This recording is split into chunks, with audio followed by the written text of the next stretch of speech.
Hola, ¿qué tal? Muy buen día. Mi nombre es Maya Stevenson. Estudio el séptimo semestre de la carrera de Derecho y el día de hoy les vengo a explicar un poco qué fue lo que vimos en este primer parcial en la materia de criminalística con el maestro Bis. Según Juventino Montiel Hola, ¿qué Sosa, tal? mejor conocido como el padre de la criminalística, nos establece que la criminalística es una ciencia en la que se aplican ciertos tipos de conocimientos, técnicas y tecnologías para que con éstas se pueda llevar al estudio de las evidencias materiales, ya que éstas descubren y verifican científicamente la existencia de un hecho presuntamente delictuoso. Y además nos puede ayudar a dar con los responsables, apartando las pruebas, aportando las pruebas a los órganos que preparan y administran la justicia aquí en México. Además, cabe recalcar que la criminalística nace de tres ciencias fundamentales, la cual la primera es la física, la química y la biología, aunque también en algunos casos o algunos autores lo manejan como que también la tecnología, agregando esta cuarta. Una vez aclarado esto, comenzamos con las disciplinas precursoras de la criminalística. Empezamos en el año 650 y en este se lleva a cabo lo que es la identificación de las impresiones digitales. Seguimos del año 1575, en este es en donde se le empieza a dar el término de medicina legal con el francés Ambrosio Pare. Seguimos en el año 1665, en donde se estudiaban los relieves palpares de las yemas y los dedos, además de las palmas de las manos, ya que esta es conocida como una técnica dermapapiloscópica y es establecida por Marcello Palgini. Seguimos en el año 1753, ya que en este se empieza a establecer el estudio sobre la balística a través del doctor Boucher. Seguimos en el año 1840, en donde aquí se le empieza a dar reconocimiento a la toxicología a través del italiano Ofilio. Seguido de este, vamos con el año 1866, en donde se empieza a dar más relevancia a la fotografía forense a cargo de Allen Pinkerton. En 1886 vamos con las metodologías antropométricas y estas fueron llevadas a cabo por Alfonso Bertillon. Seguimos con 1888, en donde aquí se empiezan a aplicar los nuevos conocimientos para la dactiloscopía. Seguido el del año 1892 con el doctor en Derecho Hans Gross, que denomina por primera vez el tiempo de la criminalística en Australia, ya que este es conocido como el padre internacional de la criminalística. Y seguimos con el año 1900 en México, en donde se le conoce por primera vez la terminología de criminalística, editado por Lázaro Pavia. El libro en el que nosotros nos basamos para obtener nuestro conocimiento se llama El Manual del Juez, publicado en 1892 por Hans Gross. En este se están estableciendo las disciplinas que auxilian a la criminalística, entre ellas la antropometría, la contabilidad, el argot criminal, las explosivas, la grafoscopía, el dictamen fotográfico, el dictamen de hechos de tránsito, el dictamen de hematología, además de la criptografía. También incluimos lo que es el dibujo forense, la documentoscopía y los indicios, además de los dictámenes en materia de medicina legal, química legal e interrogatorio. Comenzamos con lo que es la antropometría. La antropometría es una ciencia encargada de estudiar el cuerpo humano en cuanto a sus proporciones mediante técnicas métricas. Estas se pueden llevar a cabo en lo que son centímetros, milímetros, pulgadas, pies o inclusive metros. Seguimos con lo que es la contabilidad. La contabilidad se establece como una práctica especializada donde las habilidades de contabilidad, auditoría e investigación se utilizan para analizar la información que es adecuada para el uso de un tribunal de justicia. Seguido de esto vamos con lo que es el argot criminal.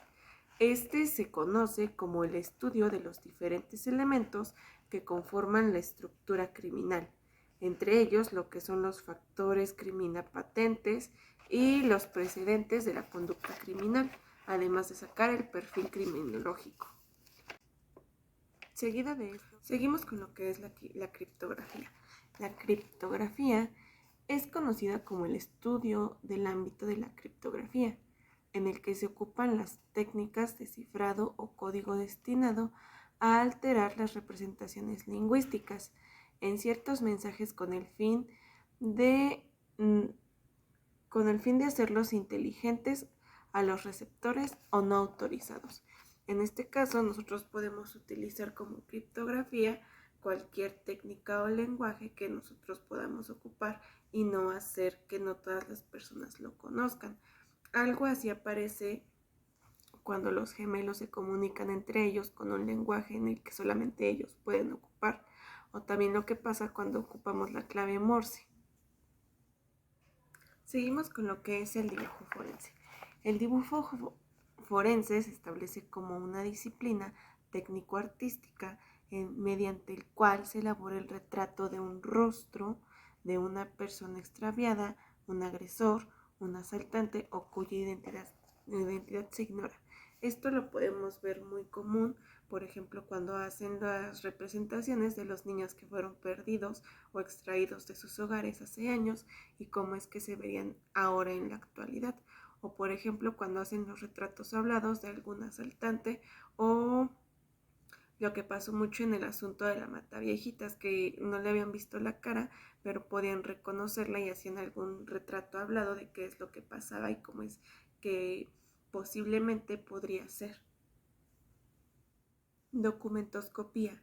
Esta tiene por objeto hacer el estudio o análisis e investigación de los distintos documentos, ya que estos sean de trascendencia jurídica o investigatoria, además de que tiene el fin de determinar su autenticidad o falsedad para identificar al autor.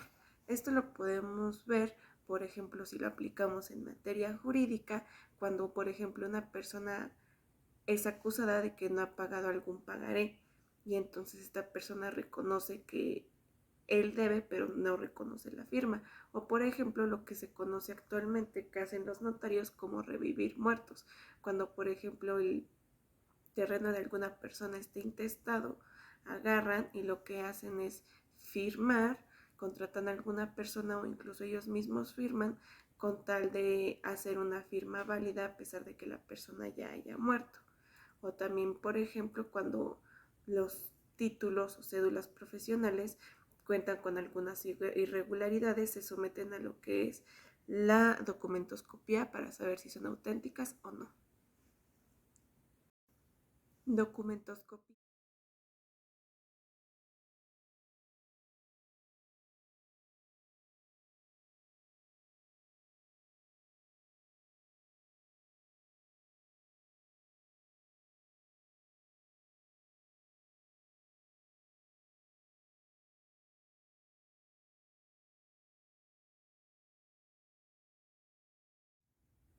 Seguimos con lo que es la grafoscopía.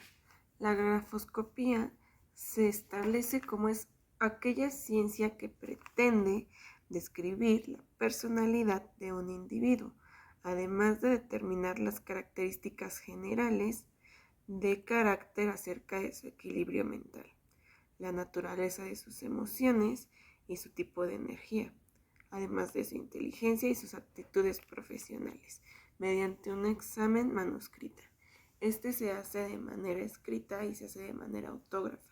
Nosotros llevamos a cabo una actividad con el maestro en el que pusimos a confrontar dos tipos de firmas, la original y la falsa. Se tomaron en cuenta varios tipos y varios puntos para poder determinar cuál era la autógrafa y cuál era la falsa. Entre ellos la posición, la dirección, la velocidad y la inclinación, además de las crestas, surcos, curvas, entre otros. Seguimos con lo que es la grafoscopía. Seguimos con lo que es la fotografía. La fotografía tiene como propósito principal obtener un documento objetivo e imparcial, fijo e inamistable, en el cual se puede apreciar más significativamente a detalle qué hubiera pasado si no hubiera sido por el ojo humano. Esto lo podemos ver muy seguido, por ejemplo, cuando suceden robos en las cámaras de seguridad, los rostros de las personas o las acciones que unas llevaron a cabo. Por ejemplo, si una persona dispara y esta persona declara ante las autoridades que él no disparó, mediante un video se puede determinar si la persona fue quien disparó o no, siempre y cuando las personas que lo ofrezcan comprueben que este no ha sido editado. Seguimos con lo que es la hematología. La hematología tiene como finalidad principal el estudio y tipificación de las muestras de sangre encontradas en el lugar, mediante la identificación de sus características biológicas y morfológicas. Se procede a la reconstrucción de los hechos o a la identificación de los implicados en la escena del crimen. Este ejemplo lo tuvimos muy presente el semestre pasado con la materia de medicina forense. En este se llevó a cabo lo que fue una práctica en la que nosotros poníamos una gota de sangre a cierta distancia y dejábamos que ésta cayera para que ya después nosotros viéramos qué tipo de mancha era y qué tipo de alcance era el que tenía a la hora de caer y expandirse. A estas manchas se les conoce como las manchas de proyección, las que tienen algo así como la gotita en medio y las salpicaduras. Mientras tenemos otras que son las manchas de arrastre, que son las que se ponen en la pared y se jalan. Seguimos con los incendios. Principalmente estos se dedican a realizar una búsqueda de señales acerca de la quema con los datos que se han logrado obtener, además de deducir cómo, cuándo y dónde se originó el fuego y pues bueno, más que nada la chispa. Todo esto se puede llevar a cabo mediante unas investigaciones y a través de los peritos. Recordemos que también las chispas se pueden originar por los incendios. Principalmente estos se dedican a realizar una búsqueda de señales acerca de la quema con los datos que se han logrado obtener, además de deducir cómo, cuándo y dónde se originó el fuego y pues bueno, más que nada la chispa. Todo esto se puede llevar a cabo mediante unas investigaciones y a través de los peritos. Medicina legal. La medicina legal tiene como función principal el auxilio a los jueces y tribunales en la administración de justicia, determinando el origen de las lesiones sufridas por un acto de lesiones o también la muerte de una persona mediante el examen de un cadáver. A este examen se le conoce como el cronotanatodiagnóstico, en el que se establecen las posibles causas de muerte y las heridas peri, ante y post-mortem. Estas hacen referencia a las heridas, más que nada a las heridas que tuvo la persona antes de la muerte y después de la muerte, aunque las peri algunos autores sí las consideran, otros no, ya que son unas milésimas de segundos en las que ocurren cuando es ese inter entre la vida y la muerte entre los cadáveres. También se puede determinar si es que los golpes de una persona han sido recientes o han sido de días anteriores, entre otras cosas, para así poder ayudar y orientar a los jueces a que estos tomen el mejor control de las cosas y puedan dar una resolución lo más exacta posible y conforme a derecho. Química legal. La química legal estudia las interacciones entre los compuestos de la naturaleza orgánica e inorgánica, existentes en una escena del crimen. Por ejemplo, los pigmentos, los trozos de alguna tela, el vidrio, los restos u objetos de algún arte, la pólvora, la sangre y los fluidos. Estos nos pueden ayudar a determinar y todo va encaminado a lo mismo, a llegar a una hipótesis lo más concreta posible. Por ejemplo, si hay algún fluido como sangre, saliva, orina, semen, sudor, entre otros. La pólvora para ver si es que hubo alguna detonación de arma de fuego, o por ejemplo los reactivos químicos que nos ayudan a saber si es que alguien quiso tratar de eliminar alguna mancha de sangre, pues se puede también determinar con esto. Aunque también hay otros reactivos en los que nos ayudan a detectar las huellas dactilares y si es que alguna persona estuvo ahí y cómo es que se deben de recoger. Por último, terminamos con lo que es el interrogatorio. El interrogatorio, dada su naturaleza, permite abordar a cualquier persona indistintamente su grado académico, clase social, religión o indicaciones políticas, a fin de que ésta aporte información sobre un hecho punible determinado. Su único fin es obtener esa información específica que conllevará a corroborar o a descartar una hipótesis previamente formulada. Un ejemplo que podríamos poner aquí es si alguien entra a robar a una farmacia, por ejemplo. Entonces entra esta persona y entra, no sé, con una pistola y agarra y dicen, arriba las manos todos, levanten las manos y me das todo. Entonces una persona que estaba estacionada dentro de su carro enfrente de la farmacia puede ir a declarar y puede decir qué es lo que pasó, él siendo un agente externo en el asunto. O también los testigos pueden determinar o pueden decir cómo fue que ocurrieron las cosas. Un ejemplo, si alguien sufre algún atropellamiento, el testigo puede decir qué fue lo que pasó, cómo fue que pasó y tal vez, no es perito, pero tal vez sí podría orientar y decir quién de los dos tuvo la culpa. Por último, terminamos con lo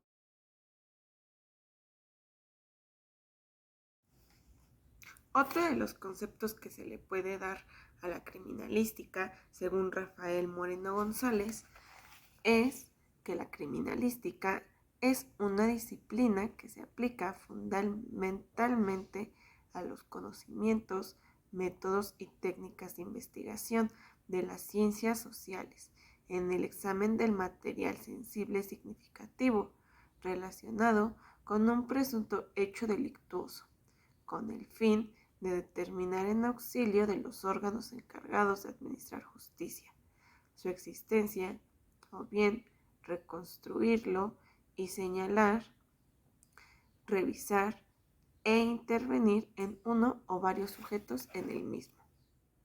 La criminalística se desglosa en tres tipos de objetivos: el objetivo material, el objetivo formal y el objetivo general. A continuación veremos cada uno de ellos y cómo es que se desarrollan. En el objetivo material se establece que es el estudio de las evidencias y materiales o indicios que se utilizan y que producen la comisión de algún hecho delictuoso. Por ejemplo, un cuchillo, una navaja, algún vidrio, algún palo, porque ya recordemos que cualquier cosa puede ser un arma, entre otros. El objetivo formal.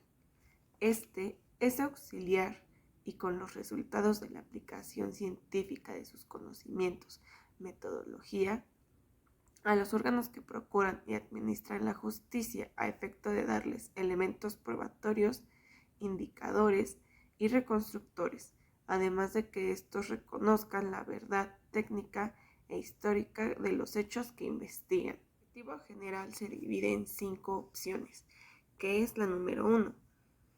Investigar técnicamente y demostrar científicamente la existencia de un hecho particular, probablemente delictuoso.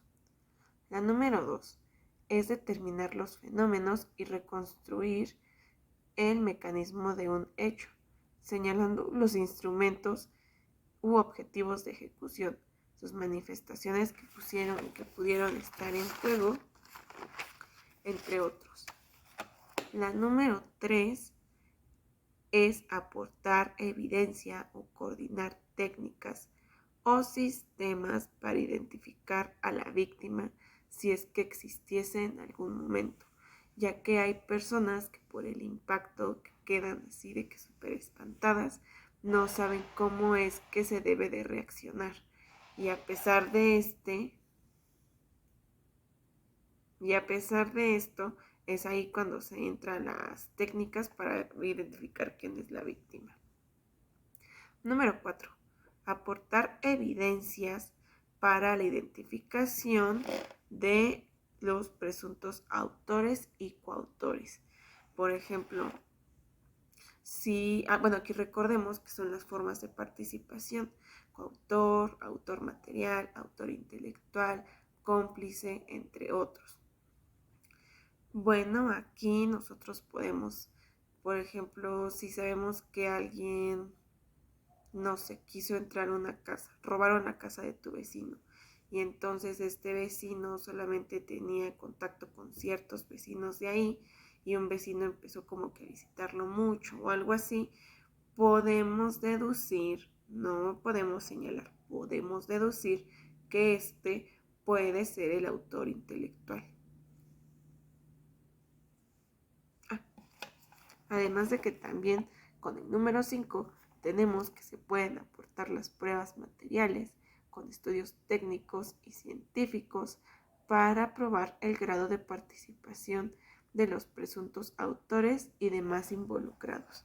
Por ejemplo, un ejemplo que se estuvo suscitando mucho fue ahora que hubo la golpiza aquí en Apizaco, enfrente del mercado, que el chico estaba muerto y estaba tirado, pero las personas que estuvieron alrededor, que no hicieron nada por ayudarlo, las personas, supongo que no querían entender nada de problemas, pero si estas personas no hicieron nada por ayudarlo, también se convierten en cómplices. Y eso pues les daría un grado de participación en el delito. Empezaremos a hablar un poco también sobre lo que es la criminalística de campo. La criminalística de campo comprende al trabajo de investigación forense que desarrolla el área física correspondiente al lugar de intervención, con la única finalidad de identificar los elementos materiales utilizados para la realización de un hecho que pudiera ser o no delictuoso. Además de esto, la criminalística de campo cuenta con 3 tipos de información. La número 1 es el levantamiento técnico de cadáver. La número 2, que es la fijación y recolección de indicios. Y la número 3, que es el revelado y levantamiento técnico de huellas dactilares latentes. Esta técnica se conoce porque en donde nosotros plasmemos alguna huella, una huella con una brocha y con unos revelados especiales, se puede revelar nuestra huella para ya después plasmarla y hacer una confronta si de quién es o de quién no es la huella. Además de que también es importante recalcar que hay 2 tipos de indicios: los indicios de letras y los indicios de números. Los indicios de números hacen referencia a lo que son los objetos, llámese alguna pistola, algún vaso, alguna libreta o inclusive hasta algún teléfono celular. Mientras que las letras son los cadáveres que pertenecen o pertenecieron a la escena del crimen. Llámese un obsiso, un cadáver o un decuyos. Comenzamos con lo que es la etimología. Y recordemos que la etimología entre la criminalística y la criminología son dos cosas totalmente diferentes. Mientras que la criminología establece en su etimología que esta deriva del latín crimis y del griego logos, que significa tratado del estudio criminal. Por otro lado, también tenemos lo que es el estudio del objeto. La criminalística nos establece como estudio de objeto todos aquellos indicios o evidencias físicas, por ejemplo, alguna pistola, algún cuchillo, algunas pastillas o inclusive hasta algunas drogas que pudieran estar dentro del entorno. Mientras que el estudio del objeto en la criminología nos establece qué es el crimen, el criminal, la criminalidad, la víctima y la criminología política.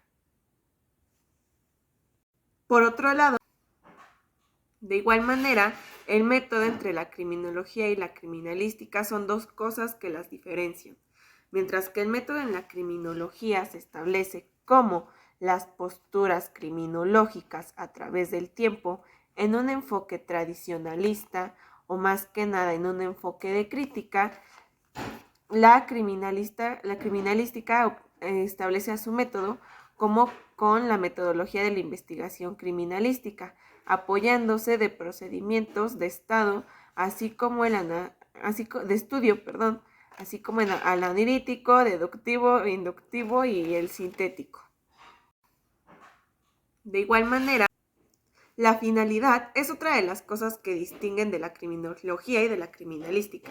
Mientras la finalidad de la criminalística es investigar su técnica y científicamente establecer resultados con trascendencia jurídica, además de combatir las evidencias físicas derivadas del hecho coadyuvado con la ciencia del derecho, la finalidad de la criminología es otra totalmente diferente, ya que ésta tiene como finalidad reconocer las conductas antisociales, sus causas y fenómenos de manifestación, además de coayudar con la ciencia del derecho, especialmente en la rama de la administración de justicia. La finalidad. A estas que vamos a conocer a continuación se le conoce como las interrogantes de investigación, o mejor conocidas como las preguntas de oro. Estas preguntas son cuestionamientos que nos llevan a saber o a dirigir hacia qué es a donde queremos llegar. En este caso, las interrogantes de la criminología son quién, dónde, cuándo, qué, cómo, con qué, por qué se realizó. Mientras que las interrogantes de la criminalística es nada más el por qué lo hizo, y de estas sus derivadas de la conducta criminológica. A estas que vamos a conocer a continuación se le conoce como las interrogantes.